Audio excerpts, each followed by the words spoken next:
وہ ایک سجدہ جس کو تو گراں سمجھتا ہے، ہزار سجدوں سے دیتا ہے آدمی کو نجات۔ نوجوان، جب انسان اپنی ترجیحات کا تعین نہیں کرتا تو اس کو بربادی سے پھر کوئی نہیں روک سکتا۔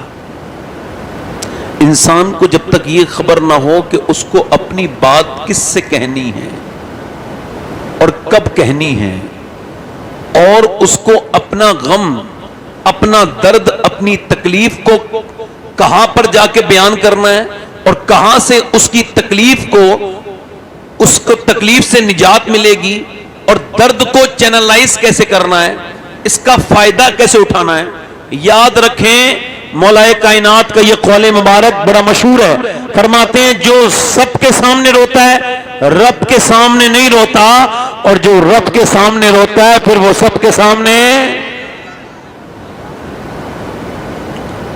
عورتیں مرد سب جب سے سجدوں سے دور ہوئے ہیں،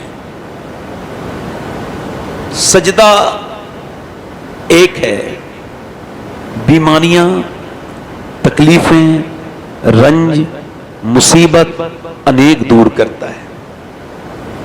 کون بات کر رہا ہے بھائی؟ ایک کمیٹی والوں بھائی مہربانی کرو، آپ تھوڑا سا سن لو بھائی، خاموش رہ گئے، بڑی مہربانی آپ کی۔ یہ جتنے برا نہ ماننا، کمیٹی والے لوگ محنت بہت کرتے ہیں، ان کو بہت زیادہ اپریشیٹ کرتا ہوں میں، ان کا شکریہ ادا کرتا ہوں، مگر سب سے زیادہ یہ جب جلسے میں بدامنی ہوتی ہے تو یہی لوگ کرتے ہیں۔ یہ بلے لگا کے سمجھتے ہیں اب ہم جو کریں گے وہ ٹھیک ہے،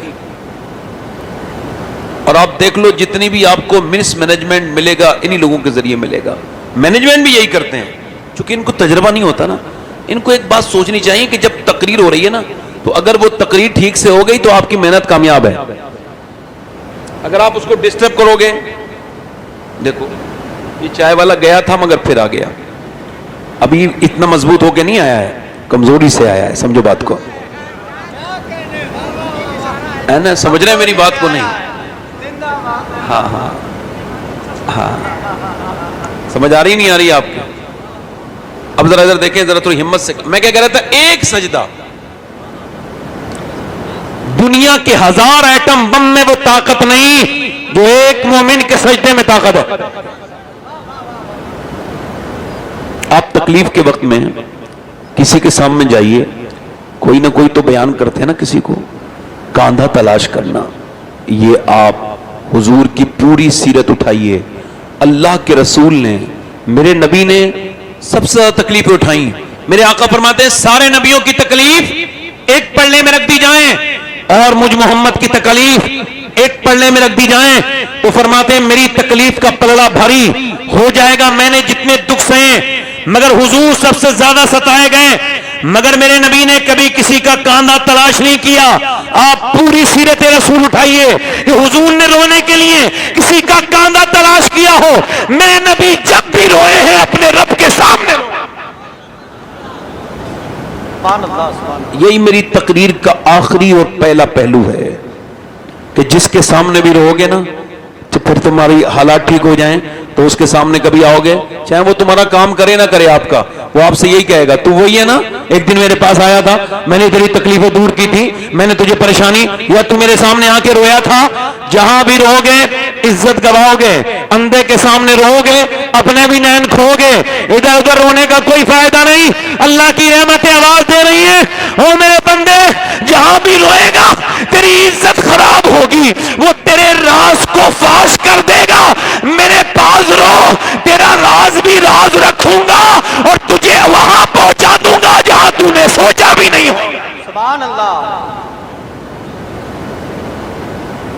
آج سے نوجوانوں اپنی زندگی میں یہ بات ایڈ کر لو، ابھی سے، آج سے، اپنے غم، اپنی تکلیفیں، اپنی پریشانی، میرے حضور نے فرمایا اپنا نمک تک اللہ سے مانگو، اس کے ساتھ بے تکلف ہو جاؤ، اللہ کے ساتھ۔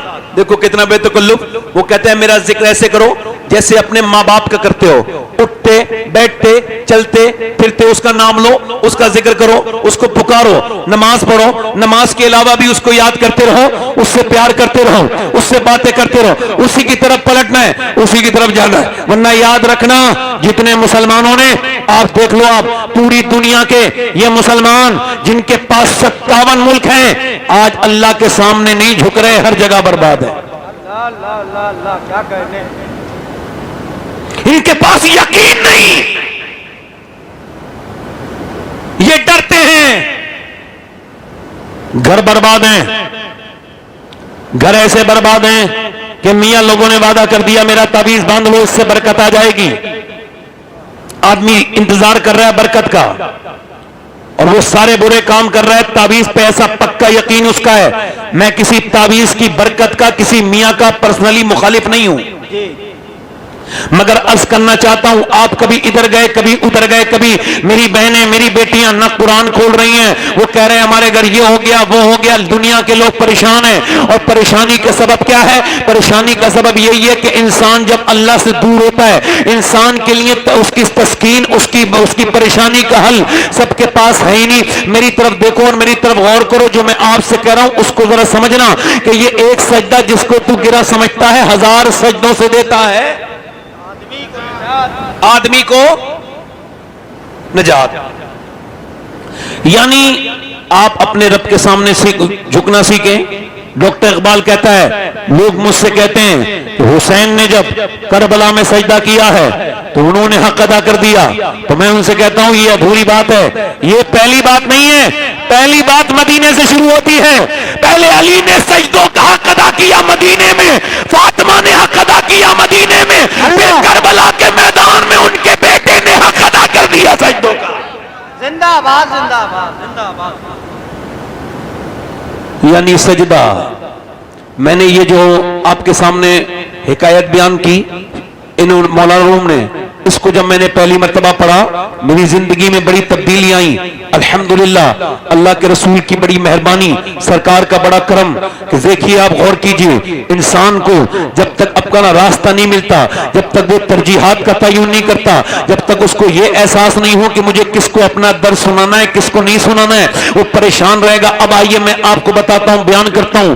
وہ کہتے ہیں کہ ایک بادشاہ تھا, اور وہ بادشاہ سفر پہ جا رہا تھا شکار کرنے کے لیے. شکاری جب شکار پہ جاتا ہے تو وہ پاگلوں کی طرح ہو جاتا ہے, بھول جاتا ہے میں کون ہوں کیا ہوں. وہ ایک ہرن کے پیچھے بھاگتا بھاگتا راستہ ہی بھول گیا, نہ ہرن ملا, صحرا میں چلا گیا. یعنی ایک ایسے صحرا میں جہاں کوئی پانی نہیں, کھانے پینے کا سامان اس کے پاس کچھ ہے نہیں, موت کے قریب چلا گیا. ریت اس کو دھوکہ دینے لگی, پیاس کی وجہ سے زبان باہر کو آ گئی, اور جب یہ آگے چلتا ہے تو ریت اس کو دھوکہ دینے لگی. یعنی جب کوئی ریت کسی کو تڑپا کے مارتی ہے تو وہ اسے دھوکہ دیتی ہے, اس کو سراب کہتے ہیں. یعنی سامنے لگتا ہے کہ وہ سامنے ریت چمک رہی ہے, انسان کو لگتا ہے پانی ہے, وہاں پہ دریا ہے, جا کے وہاں کی ریت کو پکڑتا ہے اور پاگلوں کی طرح حرکت کرتا ہے.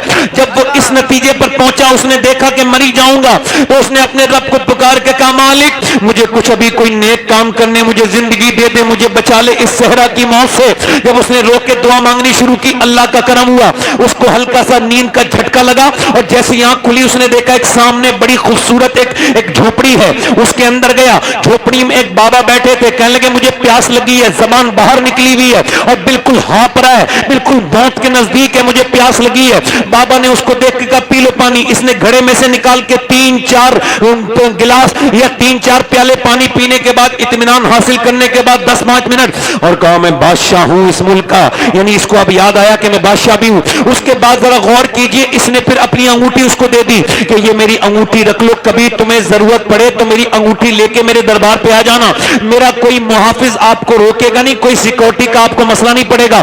اس نے کہا ٹھیک ہے. اب وہ جو ہے نا وہ تو چلا گیا, 3-4 سال کے بعد اس کو کوئی مسئلہ پیش آیا, تو اس نے سوچا اس انگوٹھی کو بیچ دوں, مگر اس نے کہا نہیں کیا پتا کتنی مہنگی یہ انگوٹھی ہو. اس نے کہا چلو بادشاہ کے دربار پہ چلتے ہیں, اسی کے پاس جاتے ہیں اور وہ کچھ نہ کچھ اس کا حل کرے گا. وہ کہتا ہے میں پریشان اس کے گھر گیا, جب بادشاہ کے دروازے پر پہنچا تو کوئی VIP پروٹیکشن اس کو لے کے اندر گئے, بالکل کوئی روکا نہیں, محافظ اندر چلا گیا, بلکہ مین حجرہ خاص کے اندر پہنچا. اور جب وہ اندر حجرہ خاص کے پہنچا, اس نے دیکھا بادشاہ اللہ کے